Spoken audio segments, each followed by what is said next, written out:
Baik, Assalamualaikum, salam sejahtera, salam GBN, salam Malaysia dan salam kuasa ketiga. Baik, jadi susulan daripada live saya malam semalam ya, anda wajib tonton. Saya telah banyak soalan telah diajukan kepada saya. Ya.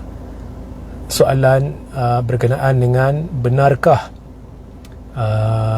Zahid yang beri kata putus kepada Anwar ataupun seperti yang saya jelaskan malam semalam, sebenarnya MKT Kem Bosku yang beri kata putus kepada Zahid, yang seterusnya menjelaskan kepada Anwar situasi di dalam UMNO, ya, bahawa bahawa Najib perlu diampunkan. Jadi mana satu yang betul, orang tanya saya, ya. Kemudian pelbagai soalan diajukan lah. Okey, baik. Now, saya akan membuat satu rumusan yang ringkas, seringkas-ringkas mungkin, sebelum saya buat lagi satu pendedahan hari ini.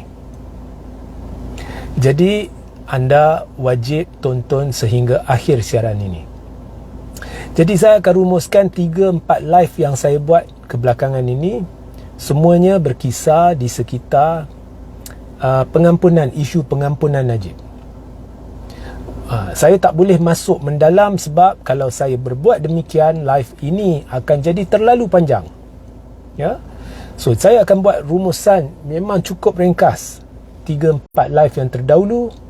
Jadi jika anda hendak maklumat lanjut, anda boleh rujuk 3-4 live yang terdahulu itu sebelum saya membuat pendedahan hari ini. Mengapa saya berkata tidak kira Najib diampun atau tidak, PRU 16 tetap dijangka awal. Okey. Baik. Dalam 3-4 live kebelakangan ini, saya menjelaskan secara terperinci. Jadi jika jelas, audio jelas, bolehlah komen dan maklumkan kepada saya. Jadi saya jelaskan secara terperinci beberapa perkara membabitkan Anwar, Zahid dan Najib, termasuk kuasa-kuasa lembaga pengampunan, fungsi lembaga pengampunan, apa yang lembaga pengampunan akan nilai dan sebagainya. Itu anda perlu rujuk, ya, anda perlu rujuk. Jadi sepintas lalu ada 3 pihak terdesak di dalam seluruh penjelasan ini. Pihak terdesak pertama adalah Anwar Ibrahim sendiri, kerana Anwar terdesak untuk kekal sebagai Perdana Menteri selama yang mungkin. Okay. Pihak terdesak kedua adalah Datuk Seri Dr. Ahmad Zahid Hamidi, kerana beliau berdepan dengan 47 pertuduhan jenayah dan setakat ini tuduhan itu masih dibicarakan di mahkamah. Dan pihak terdesak ketiga adalah Najib dan penyokong bosku atau kem bosku dalam UMNO, lebih tepat, yang hendak Najib bebas menerusi pengampunan. Itu adalah 3 kem terdesak. Jadi kunci kepada semua ini adalah Anwar, kerana saya di sini saya tidak kata Anwar berniat nak bantu ke tidak bantu ke Najib atau Zahid. Tetapi seandainya kita pertimbangkan, contohnya siapa boleh bantu Zahid, kita tidak boleh tolak kapasiti Anwar untuk bantu Zahid dengan menerusi peguam negara. Jadi ini bagi tujuan perbincangan. Ya, jadi contohnya Anwar boleh bagi tahu peguam negara dan peguam negara setuju bahawa Zahid perlu dilepas dan dibebas dan sebagainya sebelum keputusan dicapai. Contoh.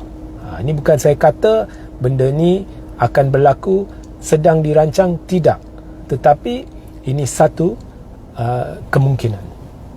Dan kita sudah tahu menerusi mulut Zahid sendiri, semua ni berkisar di sekitar kes mahkamah dia, termasuk nak buat PRU awal dulu. Okey. Dan kita pun sudah tahu Zahid sebenarnya ada niat nak jadi Perdana Menteri. Itu kita dah tahu sebelum PRU 15. Salah satu pertimbangan Zahid. Okey. So kita dah tahu pihak-pihak terdesak ini. Jadi pada awalnya Zahid memberi tekanan kepada Anwar sebab sehingga sekarang dia masih menghadapi kes mahkamah. Ya. Seandainya ada rancangan untuk bantu Zaid, setakat ini dia belum dibantu. Okey. So dia beri tekanan, dia buat ikut suka hati dia. Kerana selagi Anwar tidak bantu, contohlah kalau saya Anwar, saya tidak bantu, saya tidak boleh menekan Zaid. Sebab saya perlukan Zaid untuk kekal sebagai kerajaan. Sebab jika Zaid tarik sokongan bersama 30 MPBN dan seterusnya GPS tarik sokongan, saya akan jatuh. Jadi Anwar tidak boleh berbuat apa. Jadi Anwar tertekan. Itu betul. Kalau Anwar bantu Zaid, ya, sebelum PRN, takut jadi boykot undi Cina dan pengundi-pengundi lain yang marah, ya, takut jadi boykot sebab Melayu Islam memang dah tolak dah UMNO, dah tolak PH majoritinya. Takut pula jadi boykot Cina dengan India.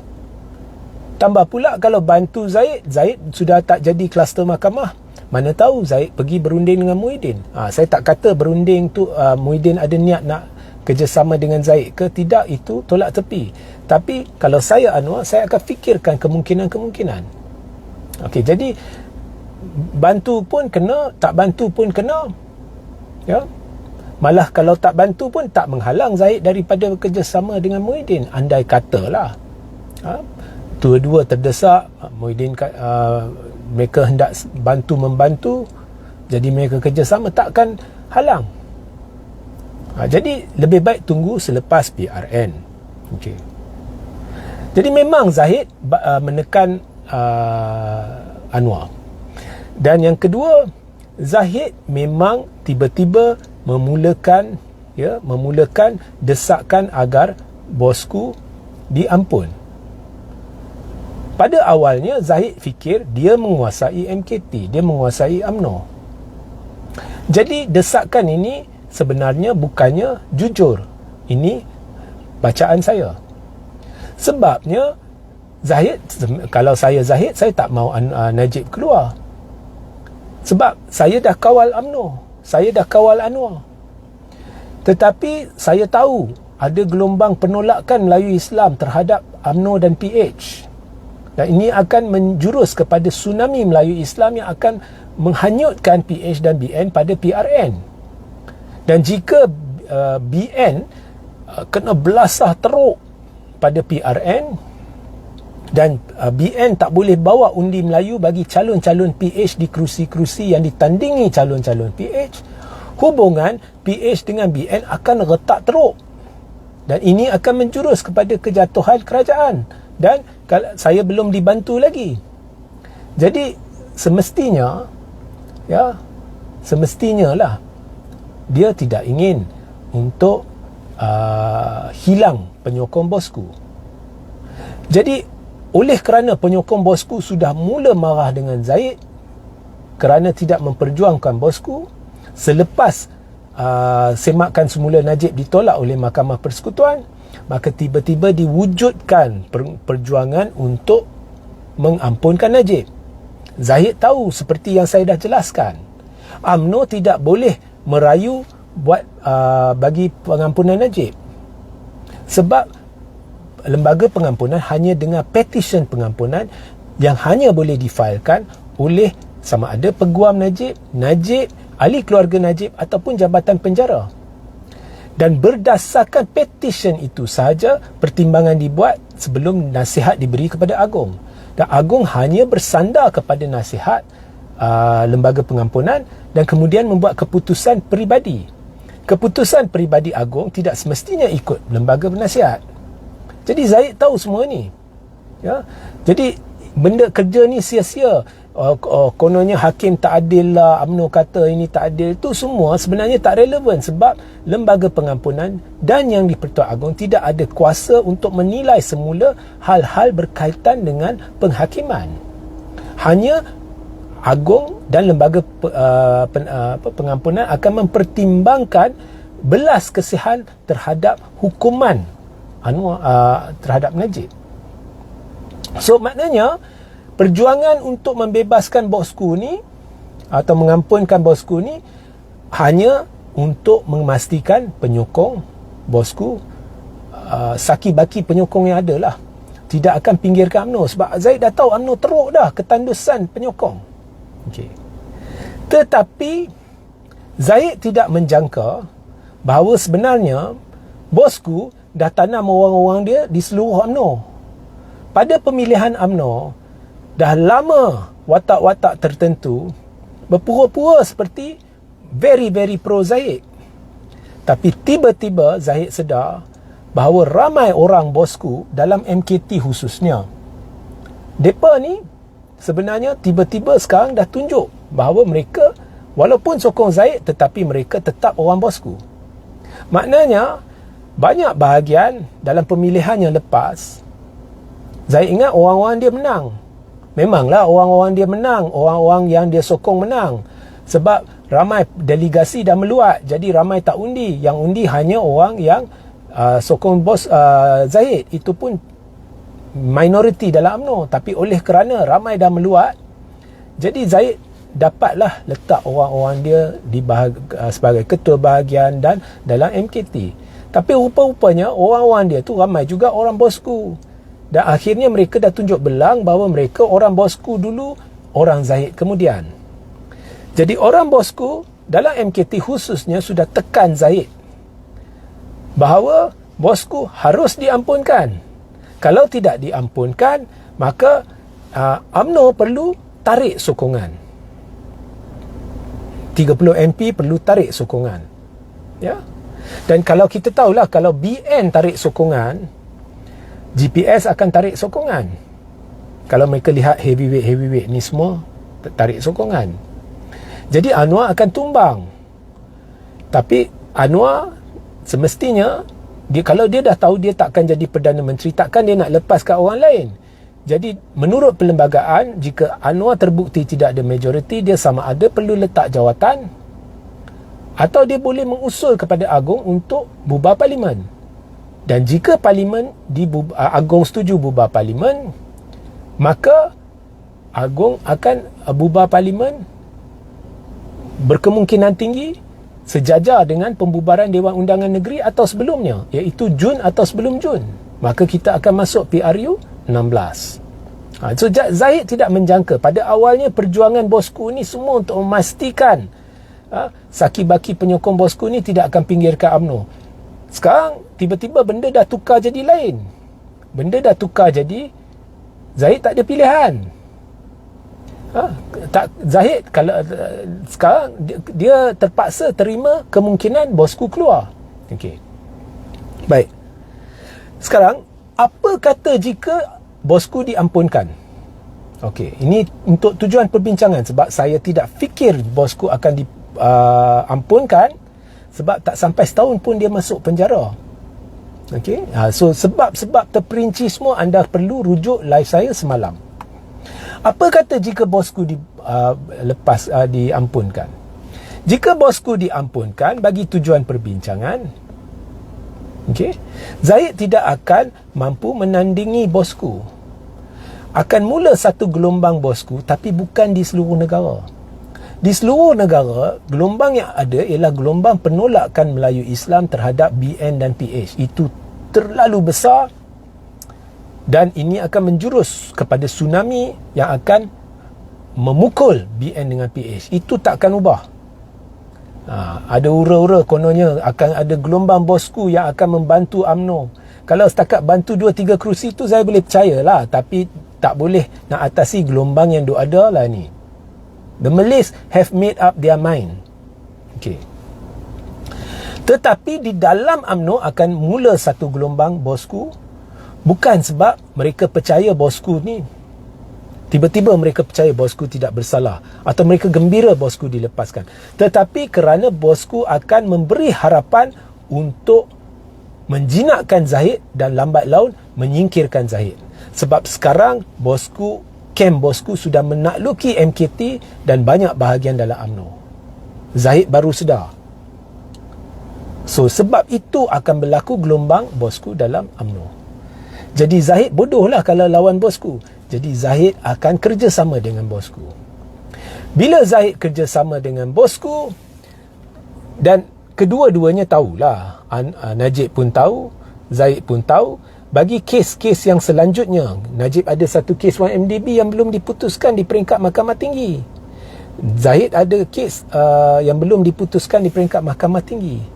Kes yang belum diputuskan di Mahkamah Tinggi, ya, keputusan belum buat lagi, Peguam Negara boleh masuk campur dan kes itu boleh dibuang. Dan mereka tidak akan menaruh harapan terhadap Anwar. Kita sudah tahu Najib dengan Zahid bila kerjasama, pelbagai alasan dangkal yang seperti mana sebelum PRU 15, Zahid beri alasan bodoh, alasan penipu, alasan dangkal untuk menghalalkan desakan dan tekanan terhadap Ismail Sabri agar Parlimen dibubarkan. Dia bohong satu UMNO, satu Malaysia, kononnya BN akan menang besar walaupun dia tahu tak akan menang. Jadi kalau boleh buat pada masa itu, boleh buat lagi. Kalau orang ni boleh bersumpah dia takkan kerjasama dengan DAP dan Anwar, tapi lepas itu dia perdaya Agong dengan warkah yang menipu Agong untuk menaikkan Anwar, dia boleh buat apa sahaja. Penipuan je pihak ni. Jadi jika mereka bersekutu, ya, kau fikir mereka tak akan memulakan retorik baru, akan wujud satu gelombang bosku yang besar, jadi perlu ada PRU 16. Kerana jika ada PRU 16 dengan gelombang baru ni, BN akan menang lagi besar dan kemudian BN dengan PH boleh bentuk kerajaan yang terlalu stabil. Itu akan jadi alasan baru. Mesti, sebab mereka tidak ingin PH pegang jawatan PM. So akhirnya Parlimen tetap akan bubar awal. Mungkin tak serentak dengan PRN, tapi tetap akan bubar awal. Jadi pendek kata, jika bosku keluar penjara atau dia kekal dalam penjara, anda boleh jangkakan PRU awal. Okey? Cuma kalau contohnya ada 10 MP lah atau 15 MP dalam BN yang dah muak dengan Zahid dan nak keluar BN, mungkin MP-MP UMNO ni dia takut Zahid akan pecat dia. Okey?